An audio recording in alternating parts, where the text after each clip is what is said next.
Blackhawks lose 4-0 and get shut out for the fifth time this season after getting bent over for 60 minutes by the Vegas Golden Knights. Welcome back to the Blackhawks Conversation. If you're new here, I'm here after every single Chicago Blackhawks game doing an in-depth post-game show. I'm also live right here on YouTube for every single Chicago Blackhawks game. So be sure to subscribe to not miss that. It's a lot of fun. And if you want even more Blackhawks coverage, go to blackhawksconversation.com for all of my written work.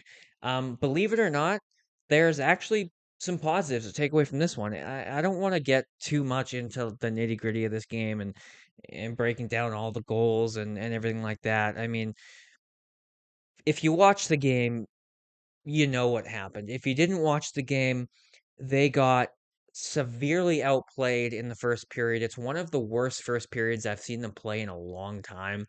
It was bad. Vegas goes up 3-0 relatively early in the first period.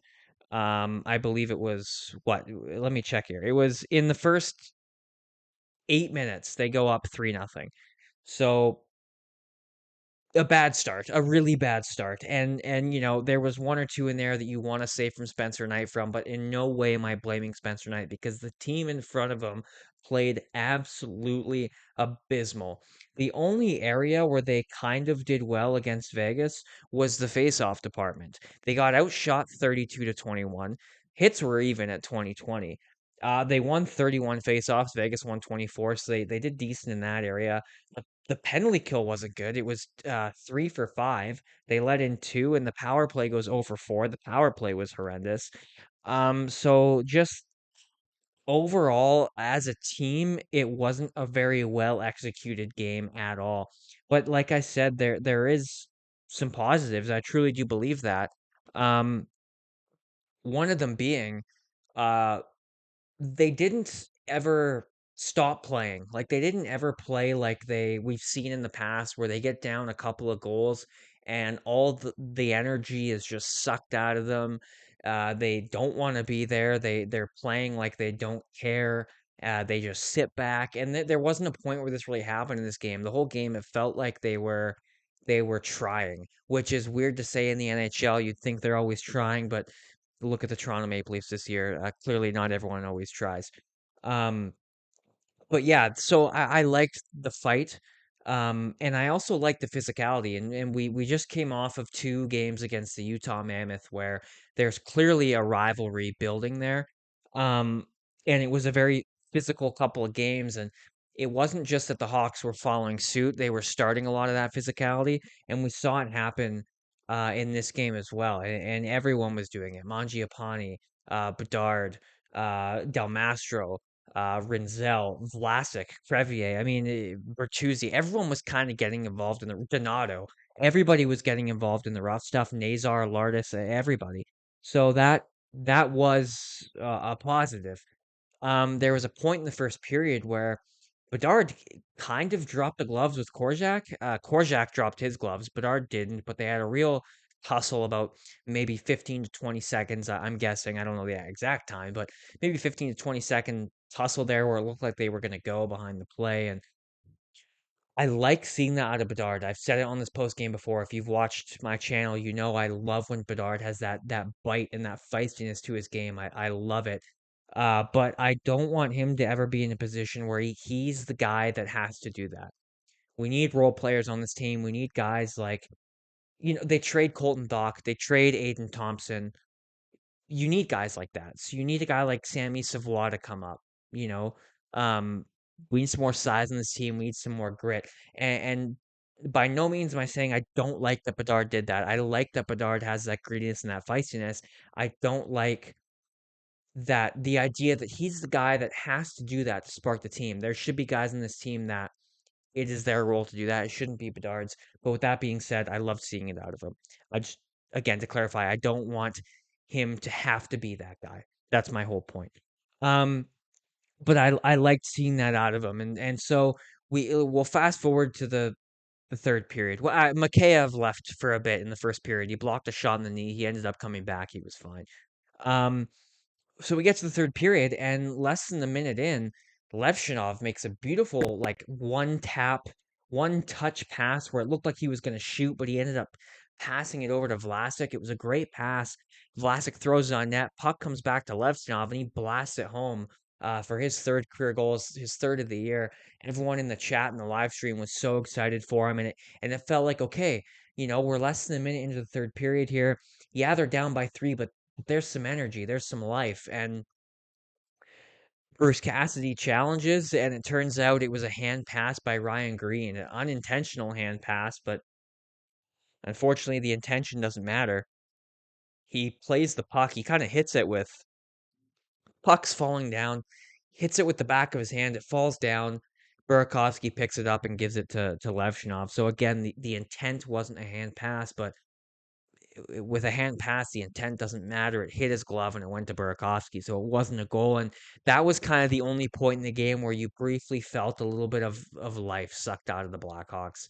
Um, and then later in that period, you have Bedard get crunched from behind by Lazone, I believe it was. Dirty hit by Lazone. And what I really like to see was one, Bertuzzi finished his check after Bedard gets hit, and then Bertuzzi looks, he sees Bedard down on the ice, and he doesn't question what happens. He goes right after Lazone, and I like that. And before he can really do anything about it, Ethan Del Mastro drops his gloves from nearing the blue line, skates in, jumps Lazone. A whole thing happens. They end up getting offsetting penalties, but I love seeing that from Ethan Del Mastro. And if Ethan Del Mastro is going to claim really the last open spot, because you have Vlasic and Kaiser on the left, X on as the third guy on the left. It's either going to be Del Mastro or Korchinski. Those are the guys fighting for it because Grizzlick probably isn't going to be here next year. And then on the right, you have Crevier, Rinzel, Levshinov. So really, if Ethan Del Mastro is going to claim the last available spot on the blue line for next season, being physical, being responsible defensively, and standing up for his teammates and dropping the gloves for your superstar and your future captain is going to get him that spot. So I really like to see that out of him. Um, so yeah, like I said, like I'm not going to break down the nitty gritty of what went wrong. They played an awful first period, and yeah, I know Vegas has had their challenges this year, but they're overall a good team, and you're not coming back from a 4-0 hole against Vegas. So a horrible start into a hole they couldn't dig their way out of. But I like the fight. I like the not giving up. I like the physicality. I like the standing up for each other. Um, so there were some positives. I actually liked Levshinov's game tonight overall. And speaking of Artem Levshinov, he was a -1, sure. He had a sweet goal that got disallowed. He led the team with 23:55. He basically played 24 minutes of time on ice, 4 hits and three blocks. I liked Artem Levshinov's game. I'll be honest. Andrew Mangiapane threw 3 hits. He was solid tonight. Uh, actually, one criticism on Mangiapane: the Hawks were down 3-0. And nearing the end of the second period, they were starting to play better. They were getting some offense going. Andrew Mangiapane, sorry, gets hit. He doesn't like it. He throws a bit of a temper tantrum, and he goes up and he cross-checks Thomas Hertl twice. He takes a bad retaliatory penalty, puts the Hawks shorthanded late in the second when they're just starting to get their feet going and they're starting to get some real offensive momentum. They get scored on, and now they're in a 4-0 hole and the game's done. And if Mangiapane doesn't take that penalty and the Hawks get one late in the second, it's a different game. So I was really honestly pretty upset with that play by Mangiapane, but it's the first play out of him I've seen since he's joined the team that I didn't like. Overall, I've enjoyed him on this team. I thought he's played a good game. So yeah, I didn't like that out of Mangiapane, but it's his first bad play as a Hawk, so I'll let it slide. But it was a real turning point in this game, in my opinion. Another bright spot is faceoffs. Connor Bedard was 61.5% tonight. He won 8, lost 5. Ryan Donato was 55%, Ryan Green 62%, Lafferty 50%, and Frank Nazar 55%. So you're starting to see a turn on the faceoffs, which is really important, especially out of guys like Bedard, Green, and Nazar. Those are the big three. Oliver Moore's another one, but obviously not playing tonight. And Wyatt Kaiser didn't play. Ethan Del Mastro was in for him because of Wyatt Kaiser's shoulder, although it seems to just be strictly precautionary. Wyatt Kaiser woke up this morning and said he had full mobility, just a bit of soreness. So according to Blashill, he will likely be in on Tuesday. Tuesday is a big one. At home against the Wild, Nick Foligno is back. And it looks like Sasha Boisvert might be a Hawk by Tuesday. We'll see if he is. I'll have all the coverage for that on blackhawksconversation.com, so be sure to go check that out. Like I said, if you're new here, I'm here after every single Chicago Blackhawks game. I'm also live right here on YouTube during every game, and the live streams are a ton of fun. We have a great community of about a dozen or so people. The chat is always on fire. The chat's going. It's a lot of fun watching those games. So if you want to join along, be sure to subscribe, like this video, let me know in the comments what you thought of this one, and I'll see you Tuesday.